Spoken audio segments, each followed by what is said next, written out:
গুলো ভালো করে বুঝে রে ভাই, এই কথা আগামীকাল আর পাওয়া যাবে না, ঠিক কিনা বলেন?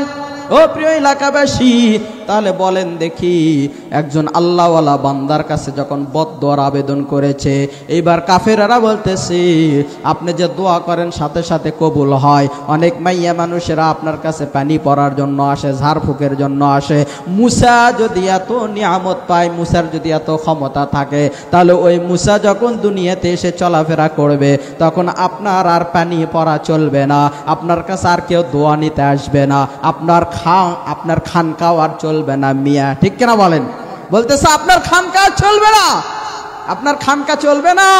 এই জন্য তো আপনাকে বলতেছি মুসার নামে বদদোয়া করেন, মুসা ধ্বংস হয়ে যাক, তাহলে আপনার খানকা জিন্দা হয়ে যাবে, আপনার কাছে দোয়ার জন্য লাইন ধরবে, পানি পড়ার জন্য লাইন ধরবে, আপনার হাদিয়া তওফা বেড়ে যাবে, ঠিক কিনা বলেন?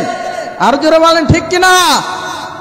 এই জন্য প্রিয় হাজিরিন, প্রিয় উপস্থিতি, আমি যেটা বলতে চাই, আল্লাহ পাক সুবহানাহু ওয়া তাআলা যেটা বলেছেন, কোরআন থেকে কথাগুলো বলতেছি।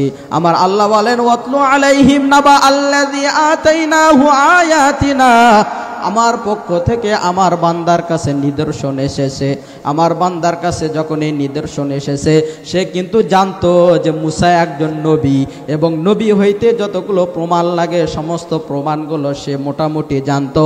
এরপরেও নিজের খানকা ঠিক রাখার জন্য, নিজের ওয়েট ঠিক রাখার জন্য ওই কাফের নেতাদের কথা শুনে সে তৎক্ষণাৎ বদদোয়া করে দিল।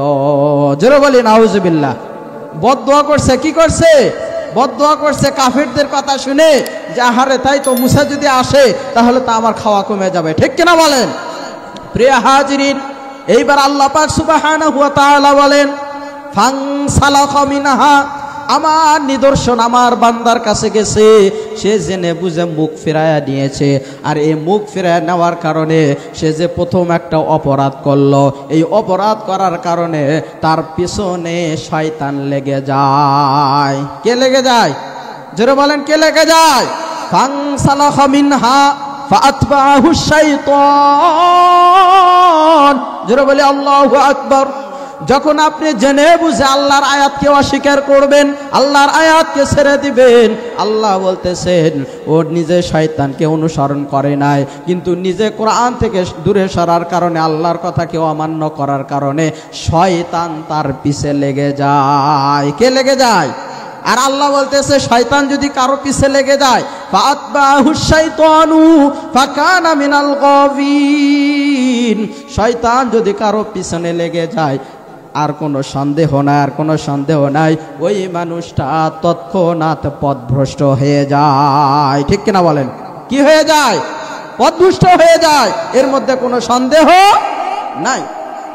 এরপরে আল্লাহ পাক সুবহানাহু ওয়া তাআলা বলেন, তার কারণ আমরা বাংলার জমিনে দেখেছি আমাদের ফেসিবাদী সরকার, ফেসিবাদী হাসিনা বলেছিল যে আমি তাহাজ্জুদের নামাজ পড়ি, ফজরের পরে আমি তাসবিহ টিপি, আমি কোরআন তেলাওয়াত করি, আমি ৭৪ রাকাত তাহাজ্জুদের নামাজ পড়ি। বলছে কি বলে নাই?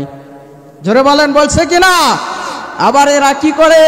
তাহাজ্জুদ পড়নেওয়ালা একজন মানুষ, কোরআন তিলাওয়াত করনেওয়ালা একজন মানুষ, এইবার হজ করনেওয়ালা একজন মানুষ, আলেমদেরকে ধরে ধরে জেলখানার মধ্যে কত নির্যাতন করেছে, নিপীড়ন করেছে, ফাঁসি দিয়েছে, নির্যাতন করেছে। এরপরে ইলেকট্রিক শর্ট নামে যে চেয়ার আছে, এই চেয়ারে আলেমদেরকে বসায়া তাদের ওপর নির্যাতন করেছে, জুলুম করেছে। আপনারাই বলেন দেখি, যারা তাহাজ্জুদ পড়ে, কোরআন পড়ে, তাসবিহ টেপে, তারা কি কোনো দিন পৃথিবীর শ্রেষ্ঠ সন্তান উলামা ইকরাম, আল উলামা ওয়ারাসাতুল আম্বিয়া, নবী বলেছেন আমি এক সময় থাকবো না রে উম্মত, কিন্তু আমার উলামা ইকরাম ওয়ারাসাতুল আম্বিয়ারা থাকবে। নেককার উলামাদেরকে দেখে তোমরা যদি মুসাফার করার জন্য এগিয়ে যাও, তাহলে ওই আলেমের সঙ্গে মুসাফা করার সঙ্গে সঙ্গে তোমাদের সগীরা গুনাহ খাতাগুলো মাফ হয়ে যাবে। জোরে বলি সুবহানাল্লাহ। অথচ আজকে এই নির্যাতন নিপীড়নের মাত্রা এত বেড়ে গিয়েছিল।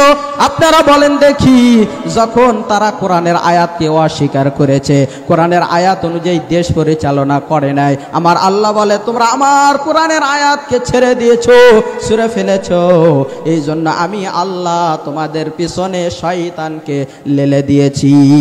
ঠিক কিনা বলেন? আরো জোরে বলেন ঠিক কিনা? এই জন্য প্রিয় হাজিরিন, আল্লাহ পাক সুবহানাহু ওয়া তাআলা এরপরে বলেন ওয়ালাউ শি'না লারাফা'নাহু বিহা।